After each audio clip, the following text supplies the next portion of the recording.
देख रहे हैं CID न्यूज़ नेटवर्क इस्लामाबाद। आज की ताज़ा तरीन खबरें। रवां साल की तीसरी कौमी इंसदादे पोलियो मुहिम का आगाज़ हो गया है। मुहिम 30 नवंबर से 4 दिसंबर तक जारी रहेगी। इंसदादे पोलियो मुहिम में 39 मिलियन बच्चों की वैक्सीनेशन होगी। मुहिम में 2,85,000 वर्कर्स हिस्सा लेंगे। असासा जात केस में स्पीकर से असम्बली आगा सिराज दुरानी और दीगर पर फर्द जुर्म आयद कर दी गई। मुलजमान ने फर्द जुर्म से इनकार कर दिया, जिस पर एहतसाब अदालत ने नैब के गवाहों को तलब कर लिया।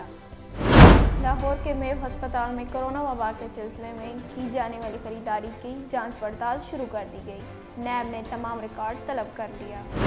लसानियात और तहकीक पर 1 दर्जन से ज़ायद किताबें तसनीफ़ करने वाले माहिर लसानियात डॉक्टर गुलाम अली अलाना इंतकाल कर गए। डॉक्टर गुलाम अली अलाना गुर्दों के अर्ज़े में मुब्तला थे, जिसके बायस वो कराची के निजी अस्पताल में ज़ेर इलाज थे। इंतकाल के बाद उनकी मैयत को हैदराबाद रवाना किया गया, जहां उन्हें सुपुर्द खाक कर दिया गया। सूबे सिंध के ज़िला सक्खर में अफसोसनाक वाक़या, जिसके नतीजे में एक ही ख़ानदान के 11 अफराद जाँ बहक जबकि 4 ज़ख्मी हो गए। हादसा ट्रक उलटने की वजह से पेश आया। नाइजीरिया में 110 अफराद का बेरहमाना कत्ल कर दिया गया। अक़वाम मुत्तहिदा ने मुबैना तौर पर कत्ल-ए-आम का ज़िम्मेदार बोको हराम को ठहराया है।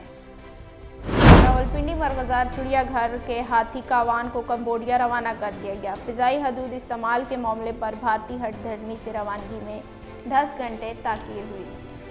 कनाडा के लिए वीज़ा दरख्वास्तों के हवाले से अच्छी खबर आ गई। कनाडा में पाकिस्तानी हाई कमिश्नर रज़ा बशीर तारड़ का कहना है कि कनाडा ने पाकिस्तान को स्टूडेंट डायरेक्ट स्ट्रीम में शामिल कर रखा है, जिसके तहत तलबा के वीज़ा दरख्वास्तों को मुख्तसर मुद्दत में निपटाया जाएगा। अपना ख्याल रखिए और दूसरों का भी। देखते रहिए CID न्यूज़ नेटवर्क इस्लामाबाद। अल्लाह हाफ़िज़।